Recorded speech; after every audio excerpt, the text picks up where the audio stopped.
Integral Theories, Philosophies and Practices, a deeper dive. Part 5.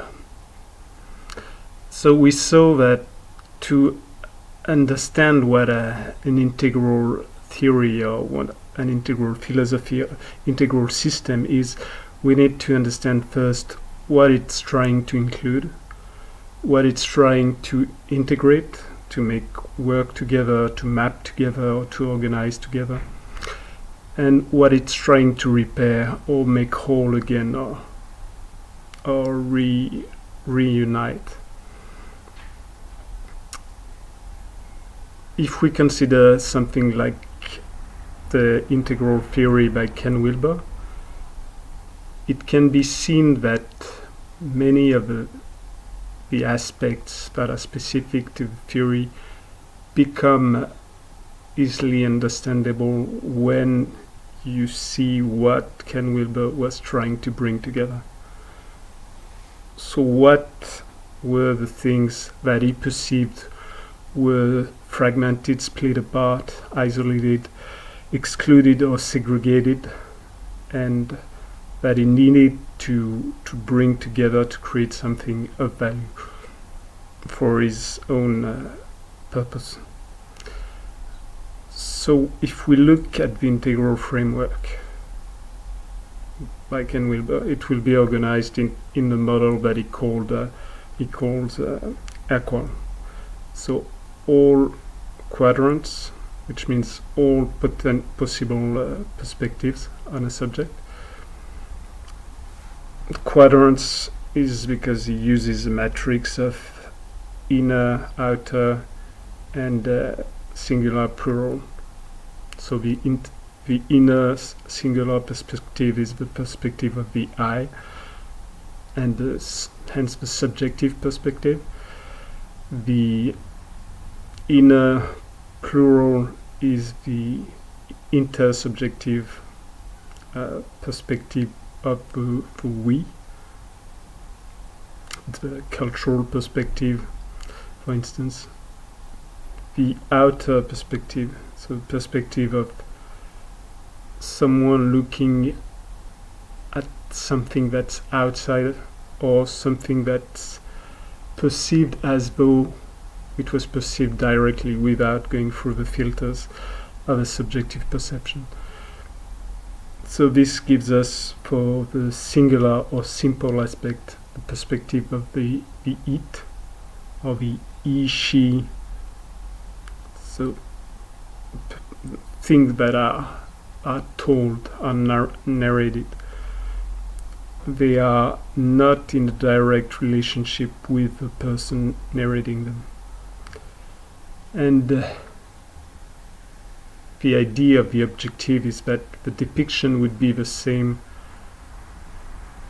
whomever be the person describing what's happening or what's there.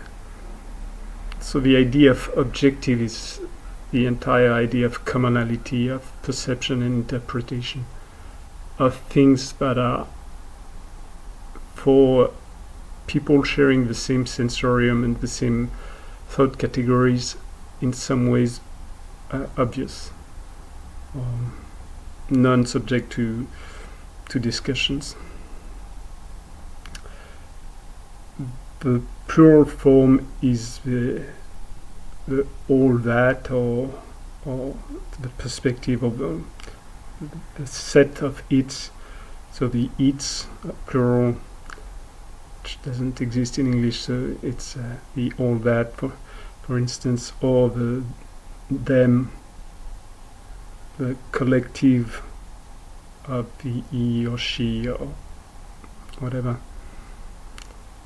So this would be the perspective you get from the interaction of several objective perspectives, several things that are not supposed to have intent and modicum of free will, are still interacting in complex ways, creating a complex system.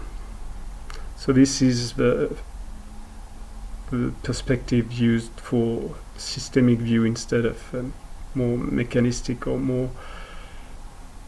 more simple approaches to how things work. So complexity theories, all that, would be frameworks that are based on objectivity, but still manifest a level of complexity that is not found into the simple narratives of mechanistic science, for instance. So that's the Q of the equal. So this aspect of perspectives, for instance, is quite widespread in language. Obviously, it's used all the time in narratives. You can tell your story at the first person, you can tell it at the third person as though you're the author, you're the god of the world, and the all-knowing God pervasive in all beings. You can tell your story at the second person, which is the intersubjective singular. You can tell the story at the second person plural, where you address several people that are at one level or another deemed equals. And, equals meaning you share commonalities, you share sufficient commonalities to postulate the possibility of communication. If there are no commons whatsoever, you do not even think about communicating. You do not call something you if you do not perceive a layer, like a layer or level of commonality, a contact point from which you can share things. Even when you call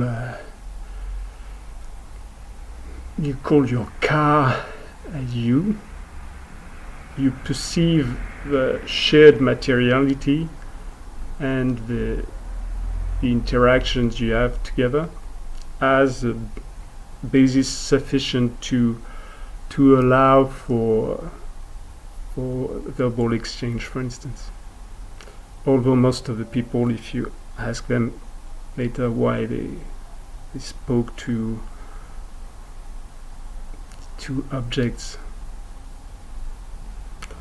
or to things, or even for some people to animals, many people would revert to one of the common collective narrative that's based on the Cartesian dualism, where the actual dimension of thinking and feeling and subjective perception is only the property of the human mind, linked to God, human soul more than human mind, while all the rest is of the realm of mechanistic materials. So there's no, in the old Cartesian dualism, animals could be mistreated because they were thought to be complex machineries. Descartes did not postulate, at least from the superficial layer of understanding that I can have of him, or that's transmitted through some histories, and it did not really carry the idea that you could have perspectives from animals and less from objects. While if you go to some animist cultures would get the exact reverse perspective. So another matrix that you find that could relate to Wilber's matrix would be Philippe Descolas in Beyond Nature and Culture, where you have the description matrix of the different ontologies that are found they're not found because they do not exist as depicted, but that are classified by the scholar in this matrix separating inner and outer experience, and the idea of sameness, identity, or difference.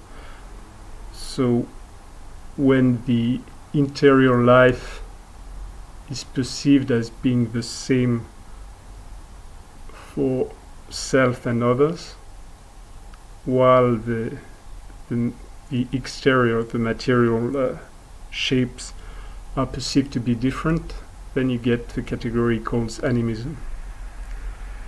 And you get the abilities that derive from the definition of a world where your soul can shift from body to body, where all things have a soul of the type, where shapes are not, the material shapes are not the constituent definition of what is.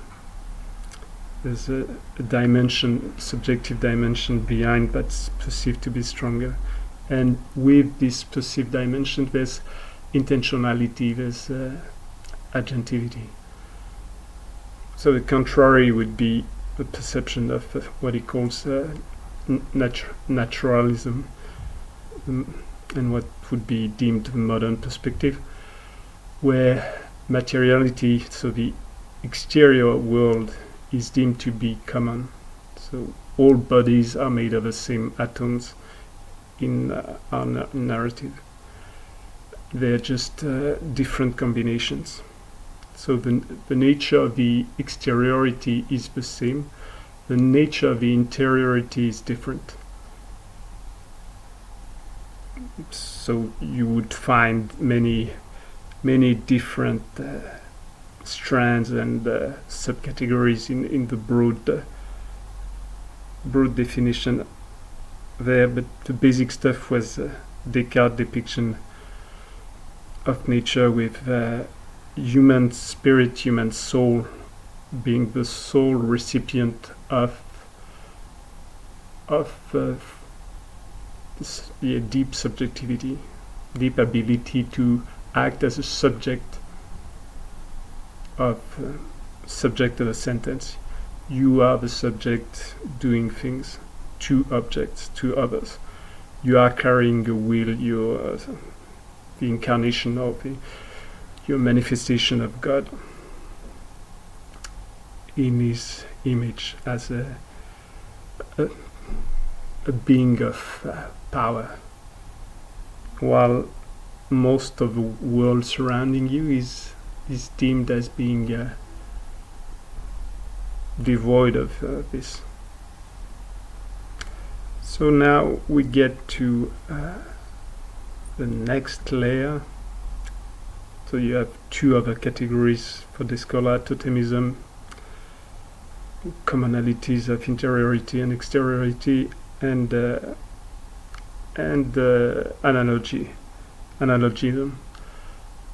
big analogical systems that you find in most big old civilization, like in China, in medieval Europe, in India, where you have networks of correspondences and what we call analogy, but things that were often based on sometimes very different things, like sometimes very practical things like resonance, at a level where you can feel some types of vibration. You feel that something is directly linked to something else by other principles of sound resonance, like it's a whole fraction of the vibration.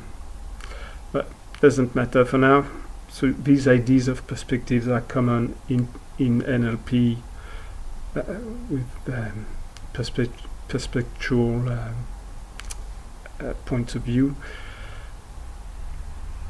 They're common to the language, to many different things. They're not unique to Wilber. So now, past, it's only the two first two letters. Then equal stands for all quadrants, all lines, all levels. Then not written but implied are all states,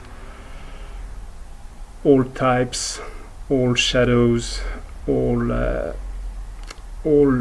techniques or methods. So the idea that Wilber carries there is, first, the guy is interested in, he lives in the US of the after the Second World War. So what's happening there? You have a lot of migration to the US. Is the last standing empire. The USSR is rising, but it's still not as powerful, not as wealthy. So the US is attracting a lot of migrants. And you have, amongst these migrants, you have masters, what we would call masters or teachers of several traditions from the East, from the Far East. Zen Buddhism, with the influence of Japan, Japan being occupied for a stretch by the US military forces after the end of the Second World War and the nuclear bomb. You have then later Indian masters. You already had some Chinese teachers of, not really teachers, but Chinese practitioners of internal arts or martial arts. They won't make it, they won't really open up the Chinese treasure box, won't really open up until quite late. It's a fairly closed system, and their dealings with the Westerners building railroads and such most likely did, even if the society had been completely different, it's very unlikely that they would have tried to share the deep secrets or knowledge with people who mostly despised them and treated them as slaves or worse. But you do have a strong striving for spirituality, as is often seen after massive events like the Second World War. Is like this first glimpse into the modern apocalypse. You had a fairly good glimpse of it during the First World War, but with the advent of the nuclear weapon, we unleashed the potentiality of hell on earth. Or not really hell, because the burning would end fairly fast, but mass destruction. With this, you have the perception of the breaking down of the sort of the covenant, the promises of Western scientific progress. That was supposed in the stories to bring happiness and abundance to everyone. So now you see, as with all deals with the devil, you see the other side, and the other side of all the tools and all the potentially good aspects of modernity. Although saying the good aspects would be something that would need to be taken with a grain of salt if you worked in the big factories at the turn of the 20th century in England or in any of the very hardcore industrialist areas where you had scant laws, scant regulations on conditions of the workers and whatnot. the modern industrial world was actually a deeper dive in hell than the advent of the nuclear bomb would be. Nuclear bomb would be a fairly strong and fast release from hell, break down into the infinite, while the industrial era was much harsher touch of what greed and power can impose on people who are perceived to be cogs in the big machine. So all that to say, Wilber is born after the Second World War, and you have all these strivings. You are each time the story of humanity or story of a society goes south or drifts so much so that it's felt that it can collapse entirely, or it can lead to catastrophe. You tend to have one, most of the time, several opposing currents trying to recover balance, or most of the time trying to lean into the opposite direction. So the very materialistic core of our modern world pushed as a counterbalance, pushed many people towards exploration of spirituality. And since the Western spirituality, the Christian religion, was too intertwined with politics and power and history and the order, the social and sociological order of the Western world, it was very difficult for most young Westerners to see or to find any depth of spirituality in its outer layers, the layers that would be easily accessible. So it was much easier to go looking for something far more exotic. And the practices and the religions and spiritualities of the Far East were, for the Western mind, very, very exotic. So you have a lot of scholars that actually they do not start, they're not the first by far, but they keep on the work, or prolong the work, or deepen the work of former people like the Theosophical Society, for instance, with Olson and Annie Besant, and from the work of Helena Blavatsky at first, and which had ties in the US, for instance, and led to the work of people like Alice Bailey and many people who will be linked later to what they'll call the New Age spirituality. So these strivings for spirituality, this striving for peace, for change, for social reform, for sociological and ethical reforms with the civil rights movement and all these things, the feminist movement, the native rights movement, anti-racism, the first inklings of what will be the ecological like movements or revendications. So all these things appear in the seething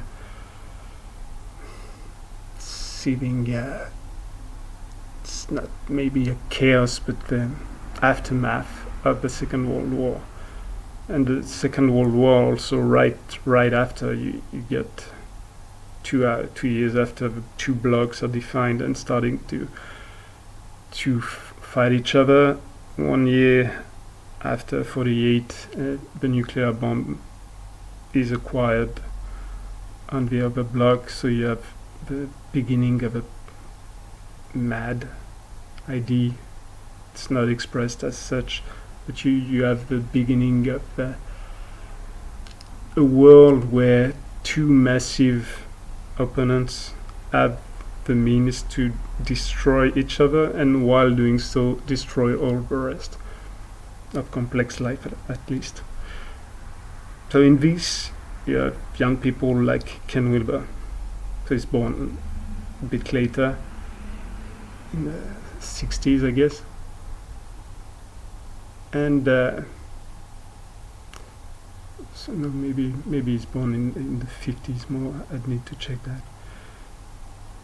So what Ken Wilber brings is he goes into academy looking like studying pieces of science and whatnot, but he faces the dead ends that many young Westerners would face at that time and later. So you are in a society of affluence, nearly completely lacking in meaning, in direction, and it's actually implied into the philosophies that carried the mood of the Second World War, carried the lessons of the Second World War, like all the existentialist philosophy, for instance, in France. If you've seen what humans can do at their peak in the wars and in the Shoah, the massive deportation, torture and whatnot, the optimistic take may not be your first experience.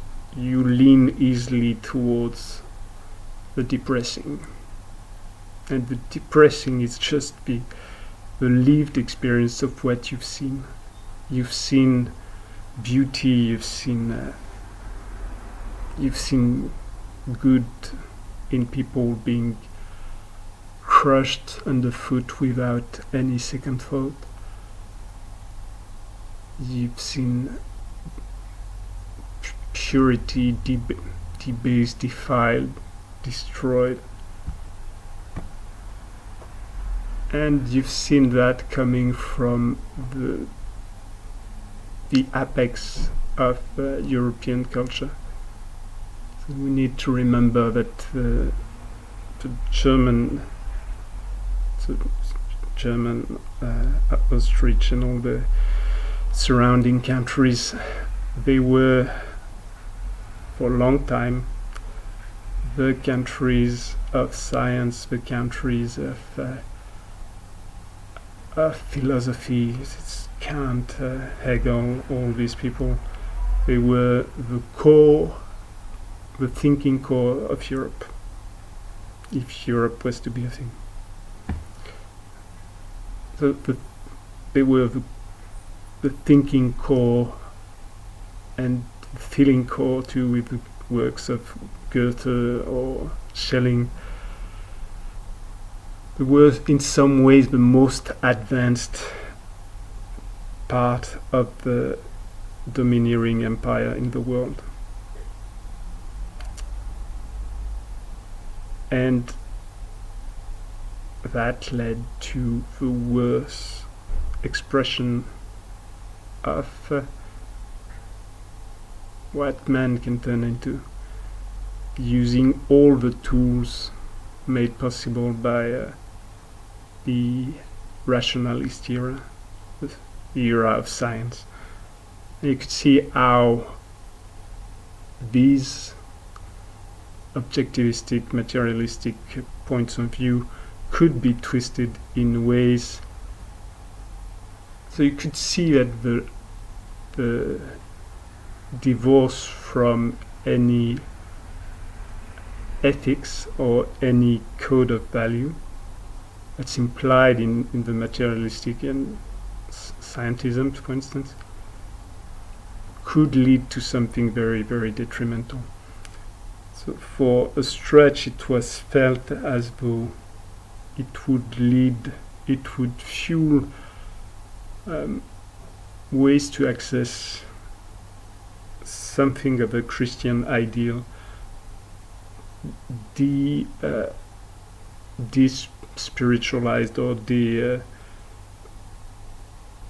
taken out of secularized, taken out of the religious framework, but absorbed into the modern social republican idea that became prevalent in the first half of the 20th century. So when you had this feeling of somehow maybe betrayal or loss of hope, this leaning of many young people for quest of meaning made a lot of sense. But the matter is that very fast what happened is the quest for meaning led to many, many different directions, and it broke down into strands that couldn't really be woven together. So the fabric of society started to unravel, if it had been held together, because it could be discussed that it was held together by guns before.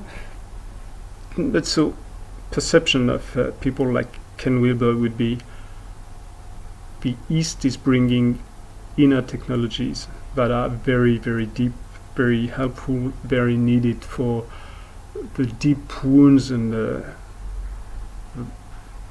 what's been broken into the Western world. But they are not really easily reconciled with the modern Western life, and they carry on their own shadows. They carry their own lags. So, for instance, you could see in the 60s, 70s, you could see a crowd, or at least a few very prominent figures of Eastern traditions arriving in the US and becoming really major, but having no experience whatsoever of dealing with power, dealing with sexuality, open sexuality, dealing with freedom in the sense that we give it to it in the West, like a not so tight social and cultural control on the behavior of people. And you could see a lot of problems arising. But in the type of analysis that we carry now, you'd say that these people were bad. Like the good masters finally were bad people because they exploited their power to get a sexual advantages or whatnot. But if you take it in a different context, you need to understand that people coming from Tibet, for instance, having fled after the Chinese invasion, if you've been trained in a monastery to meditate and to learn the Tibetan writings and whatnot, for 20 years. You suddenly make it to the US, and there your skills, your set of knowledge becomes something that turns you into a bit of a small-scale star. It's very difficult to keep your mind. It's very difficult not to drop into all the pitfalls that are laid on your path. You have no... So we associate the fact that someone is a master at a certain domain to an overall mastery of the world. So this led to the analysis of Wilber and others of the existence of lines. You can be really, really good in one domain and be completely undeveloped and completely naive or quite bad in another one. They're unrelated. Your abilities in meditation say nothing to your ethics, for instance, or say nothing to your ability to deal with people, money, power, sex, rock and roll. These are different sets of skills, different sets of experiences. So the lines specifically they don't, in the meaning that Wilber uses, they're not covering all the different skills that you could acquire. There is focusing on the types of intelligences or abilities that develop in a sort of fairly regular and open to analysis way. Like you could see, much the same way you see developmental biology and embryology, you'll see all children go through certain phases of development, and after birth you'll see, so it's not completely linear, but it's a very strong pattern. Like it's a strong morphic field. It calls beings towards this. Some circumstances may make you drift one way or another, but normal development will be fairly constant for most beings. So through a massive study of different fields, Wilber saw that this developmental approach could be found in many domains. In many domains you could see strata piling on top of each other, building the background functions that would allow for further development while staying alive and staying still evolving at all the different levels. And so this idea of development, through layers, applying to several domains, like what Gardner would call the several intelligences, or you find many other ways, or several sets of skills, several you could use for the different bodies, for instance, theories of a different physical energy body, whatnot, emotional body, mental body, whatever systems you use. The Western system would be more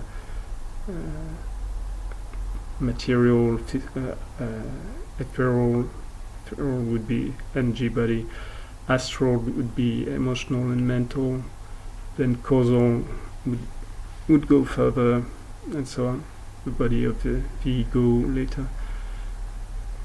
So many different systems, and you could analyze the development, then the growing up, and then the expansion of the abilities in all these fields, the physical, energetic, emotional, whatnot, social. You could analyze them by finding what's often called stages. So there's this idea that development would be a complete journey, and on the journey you would have set stops, set stages. But the problem with this analogy is that the stages idea would give you the feel that you've outgrown, or you passed something, you've gone through and it's behind you, while the actual lived experience of in biology or any other field, any other developmental field, you build up first strata, foundational strata of abilities, of material basis for your existence, and then on top of that, so you keep this keeps living, and other strata cover and evolve, and the entire thing could be seen as what you see in geological strata. The different strata of soil cover history, but they're not frozen completely, they're moving, and due to accidents in the landscape, for instance, they can be revealed in some areas, and deeper strata may end up being above more recent ones. So that's still a fairly poor analogy, but at least it gives you the idea that any analogy we use carries advantages and carries dangers. So when you confuse the map with the territory, which we always do, because in some ways the territory as we see it is seen through a sort of mapping, at least a mental mapping, categorization, definitions, whatnot. So we always tend to confuse the map with the territory. We may not confuse the physical map that we laid, which is a third or fourth order map, but the first order, like the map that's being built in our minds, this is for us the territory. So that's the big problem of the objective subjective that brought Wilber and then many other Bateson and all the NLP, all the Palo Alto people to dive into these ideas of perspectives. The same, the lines, the different strata, they were strongly pushed by what was lived at the time. This experience that people who should have been Yoda were Yoda on some sides and Darth Vader in other aspects of their lives. So that's lines. Levels refer to, so specifically in the interest, the field of interest for Wilber is the development of consciousness, or the development of consciousness, well, same as anything could be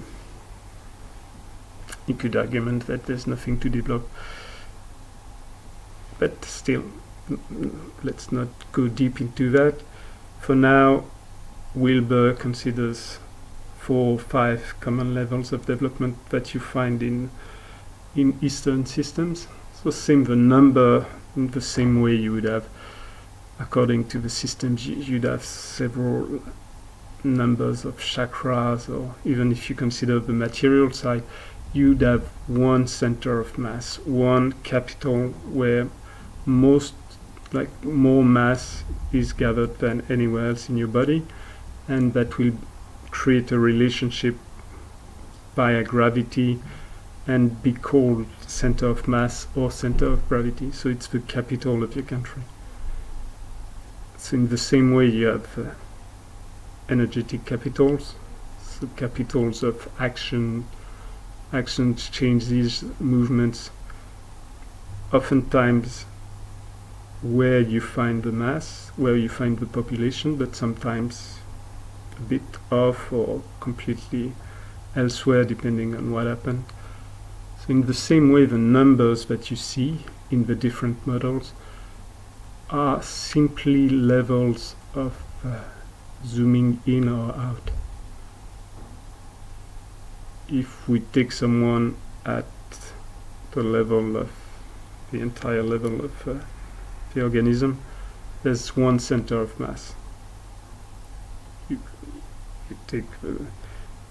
You do the vector forces, whatnot, and you end up with one area or one point where gravity is felt more strongly.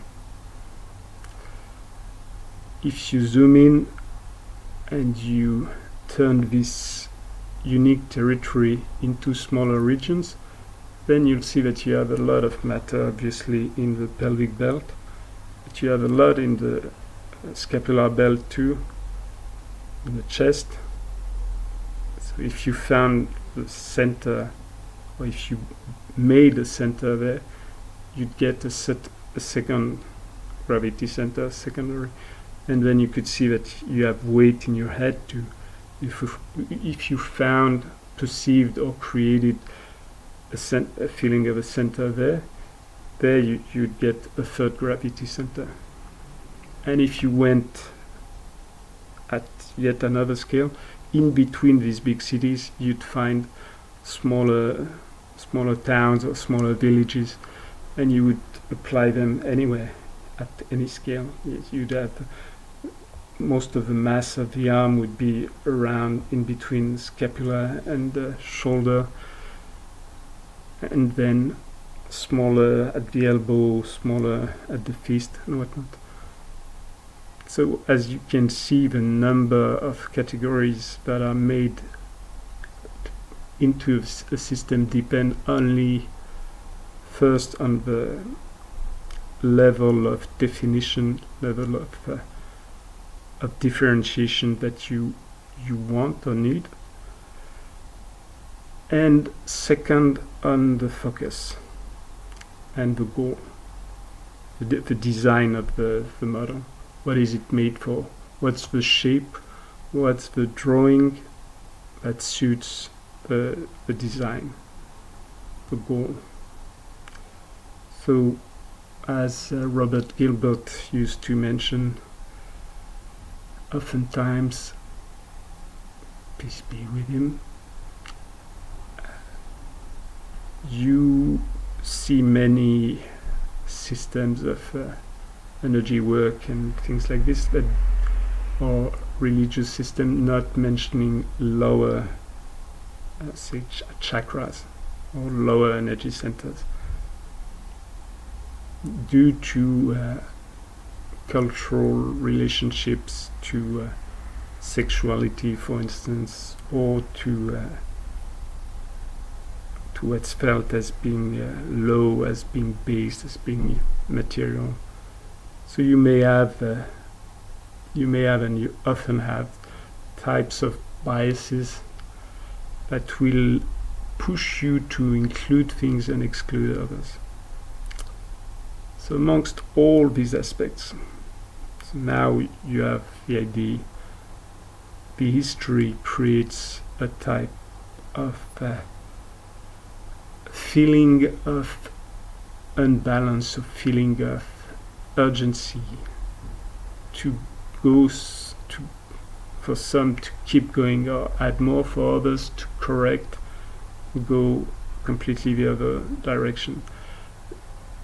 Feelings like this pushed many people, amongst whom Ken Wilber, to embrace becoming their spiritualities from the East, while at the same time for Wilber trying to reconcile it with the power, the obvious power of modern technology, hence modern science, and weave into it a strand that had been slowly forsaken or forgotten by modern science more and more, which is that it comes from philosophy, Western philosophy, for instance. When I say Western, all philosophies tend to move around, and Western philosophy is widely Greek philosophy through Arabic philosophy, and even the terms are not accurate enough to depict anything, but anyhow. So you get this feeling is trying to bring together modern life, the abilities of the rational mind, the developmental psychology, developmental physiology, so all the evolutionary aspect that had been growing steadily since the end of the 19th century and became dominant, but was still, it's difficult to feel for us. It seems as though it's been dominant and now under attack, but it's not really. It's not that it's under attack so much as there's been an ongoing struggle or strife in between stories,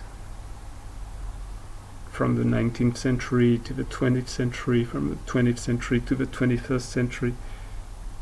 So, since we perceive our stories to be true,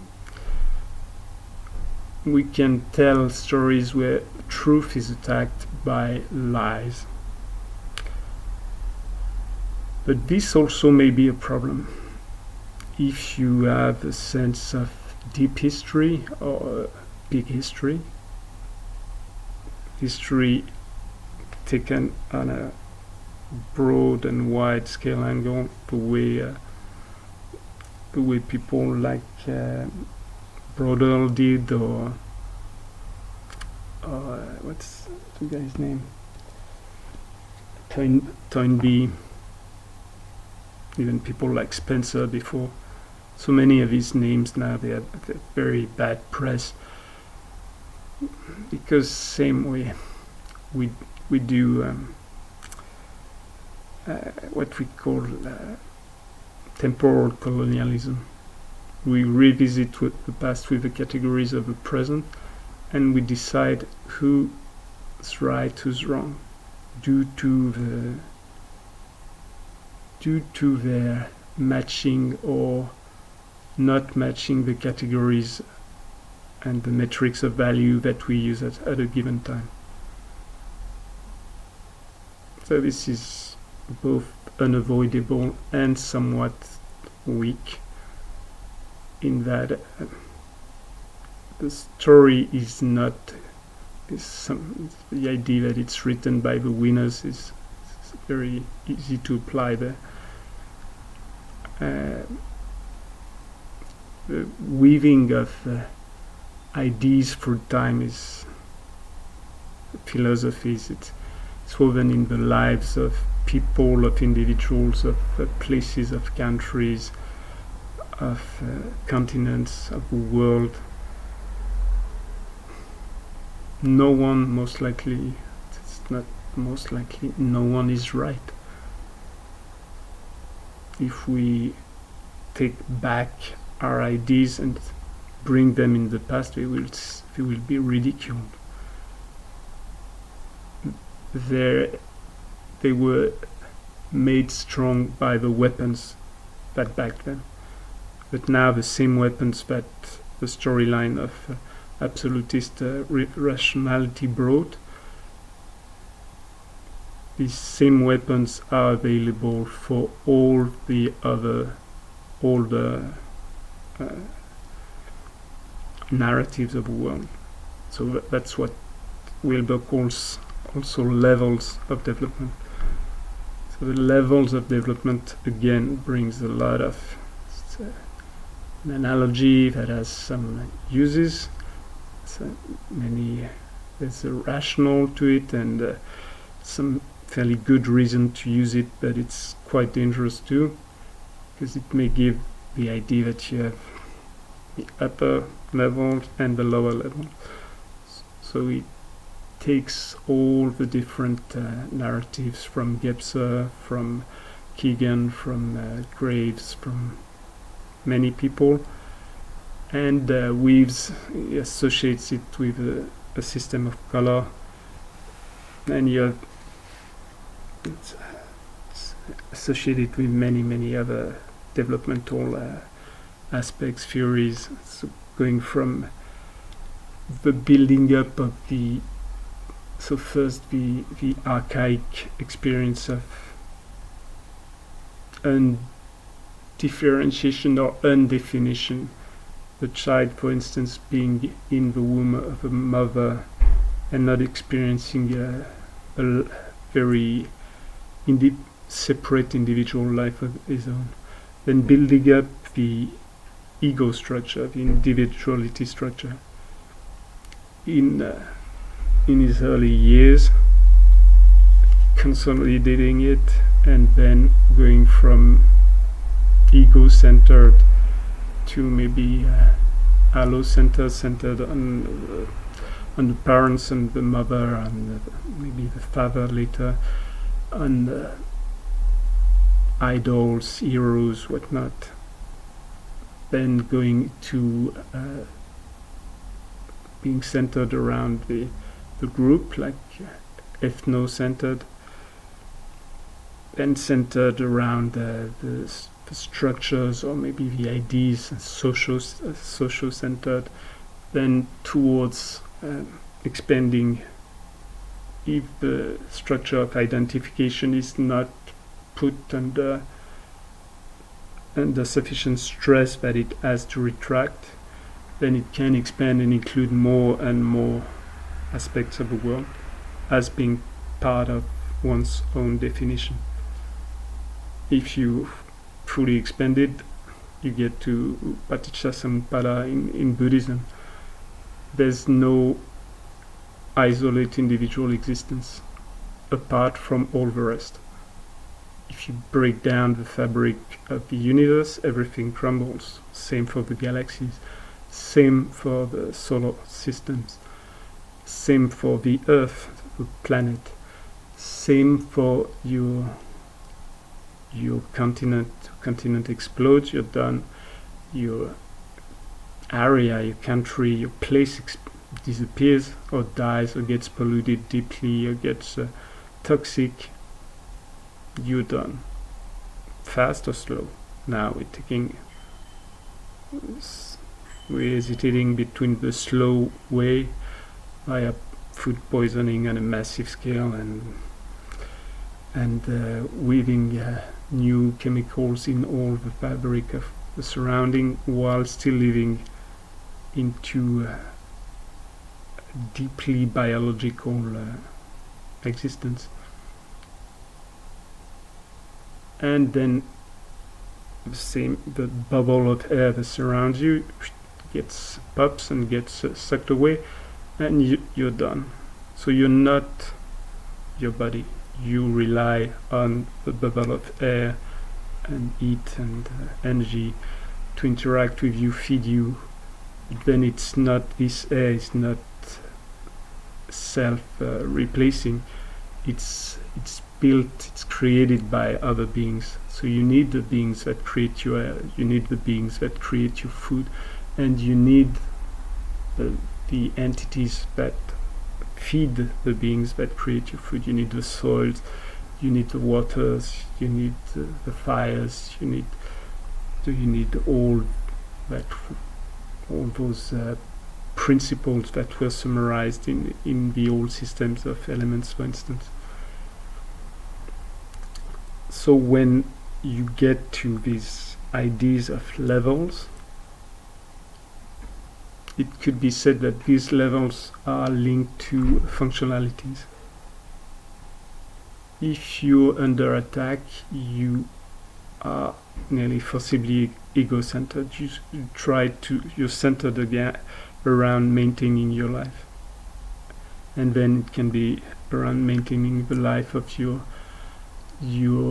loved ones, maybe more than you'd be allo-centered around someone else, or you could sacrifice yourself for your country and be social-centered, for instance, or for your in-group and be ethno-centered, or for humanity and be anthropo-centered, for animals being zoo-centered, life as a whole bio-centered. So these levels are again more layers than levels, more strata, interacting, still living a life of their own. And the idea of Wilber there is also how do we weave together all the different storylines of the people of the earth. Because if it's I'm right, you're wrong, if the modern take has no mapping of what were the ways of thinking that were used prior, but are still prevalent or dominant in many parts of the world, then you get to this massive imperialism of the ideas that has been the demise in some ways of the Western world, especially the American empire. So that's it for now. I'll keep going later.